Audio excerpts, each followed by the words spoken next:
कि निजी वाहनों को टोल मुक्त करने की नीति के तहत राहत प्रदान की गई है। इस नीति के अनुसार निजी कार और जीप जैसे हल्के मोटर वाहनों को राज्य राजमार्गों पर टोल से छूट दी जाएगी। वित्त मंत्री ने बताया कि यह व्यवस्था 31 अक्टूबर 2019 को लागू राज्य सरकार की नीति का हिस्सा है, जिसका उद्देश्य टोल नाकों पर जाम और भीड़ को कम करना है। इस राहत के तहत निजी वाहन मालिक अब टोल शुल्क से के बोझ को कुछ हद तक मुक्त होंगे। हालांकि कुछ मामलों में निजी वाहन मालिकों को अभी भी टोल के बोझ से पूरी तरह से राहत नहीं मिल पाई है और ऐसे मामलों में सरकार से समाधान की अपेक्षा है। यह कदम राज्य में यातायात सुगमता और नागरिकों के हितों को ध्यान में रखते हुए लिया गया है। राज्य सरकार द्वारा दिनांक 14/5/2018 परिशिष्ट 1 को अधिसूचना जारी की गई थी, जिसके अंतर्गत केवल निजी वाहनों नॉन ट्रांसपोर्ट वाहनों को टोल मुक्त किया गया तथा अन्य हल्के मोटर वाहन के अंतर्गत आने वाले वाहनों ट्रांसपोर्ट वाहन को किसी भी प्रकार की छूट प्रदान नहीं की गई थी। खंड 2।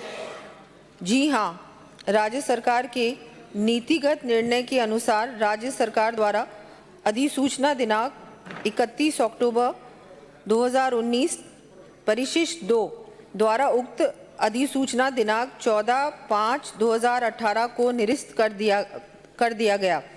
राज्य सरकार द्वारा वर्तमान में हल्के मोटर वाहनों को टोल मुक्त किए जाने का कोई प्रस्ताव विचाराधीन नहीं है। माननीय अध्यक्ष महोदय, मैं माननीय सदस्य को बताना चाहूँगी कि राज्य में एनएच के अतिरिक्त कुल 83 सड़कों पर विभिन्न एजेंसियों द्वारा यथा आरएसएचए द्वारा 27, आरएसआरडीसी द्वारा 39, रिडकोर द्वारा 13 एवं पीडब्ल्यूडी द्वारा 4 सड़कों पर टोल वसूला जा रहा है। प्रदेश में राज्य सरकार के नियंत्रण अधीन संचालित टोल प्लाजाओं पर शुल्क नियम अधिसूचना 2009 धारा 93 एवं राजस्थान राज्य राजमार्ग शुल्क दरों का निर्धारण एवं संग्रहण नियम 2015 के बिंदु संख्या 9(3) के अंतर्गत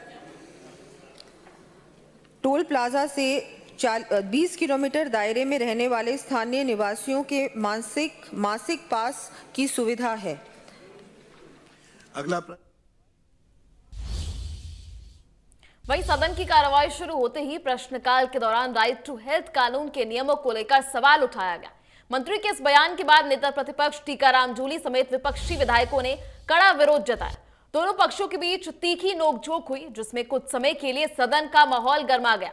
वहीं नेता प्रतिपक्ष टीकाराम जूली ने इस मामले पर क्या कुछ कहा, आइए आपको सुनाते हैं।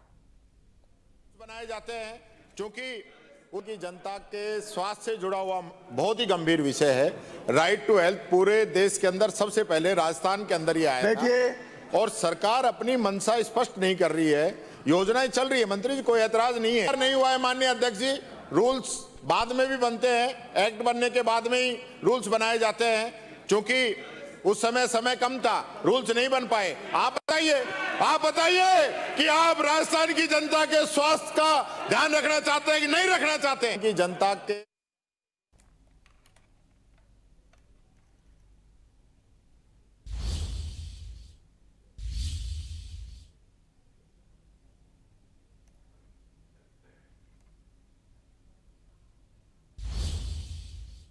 वहीं राइट टू हेल्थ